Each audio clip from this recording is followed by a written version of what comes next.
Two bodies A and B of masses 10 kg and 15 kg respectively kept on a smooth horizontal surface. Friction नहीं है, एक string से tight की गई है. If T represent the tension in the string, T जो है वो टेंशन रिप्रेजेंट कर रहा है स्ट्रिंग, टी जो है वो टेंशन रिप्रेजेंट कर रहा है स्ट्रिंग में. when T represent the tension in the string, when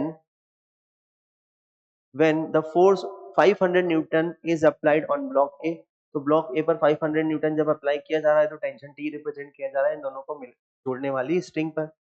and T dash जो होगा वो टेंशन होगा इस केस में, केस 2 में, जब फोर्स जो है 500 न्यूटन का वो ए की जगह किस पर लग रहा है, बी पर लग रहा है. तो ये सिचुएशन हमें दी गई है. पहले वाली सिचुएशन में टेंशन टी है, सेकेंड वाली सिचुएशन में टेंशन टी डैश है.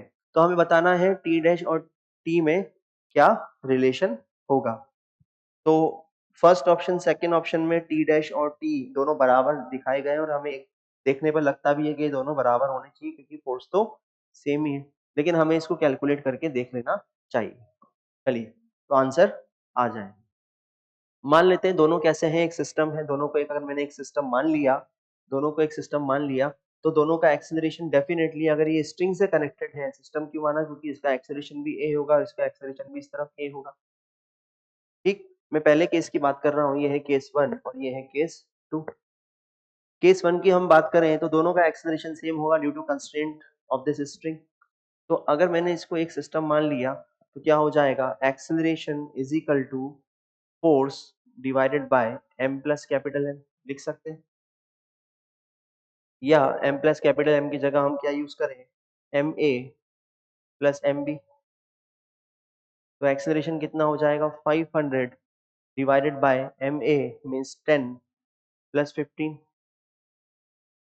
ठीक, तो एक्सेलरेशन कितना हो गया, acceleration is equal to 15 divided by 25 means 20 metre per second square. तो 20 मीटर पर सेकेंड स्क्वायर से दोनों के दोनों ब्लॉक जो है हॉरिजॉन्टल डायरेक्शन में एक्सेलरेट हो रहे होंगे. अब ब्लॉक बी के बारे में बात कर लेते हैं. ब्लॉक बी पर हॉरिजॉन्टल डायरेक्शन में सिर्फ टेंशन ही लग रहा है जो इसको एक्सेलरेट कर रहा होगा ए एक्सेलरेशन से. तो हम लिख सकते हैं T is equal to M B into A. तो T is equal to M B का मास कितना है 15 इंटू 20.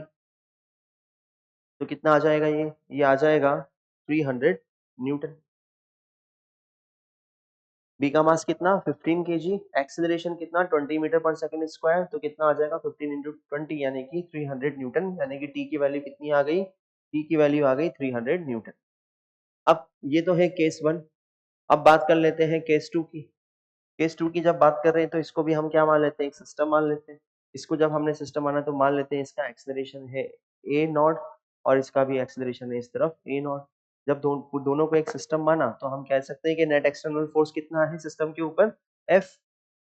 तो acceleration A naught is equal to F divided by M A plus M B.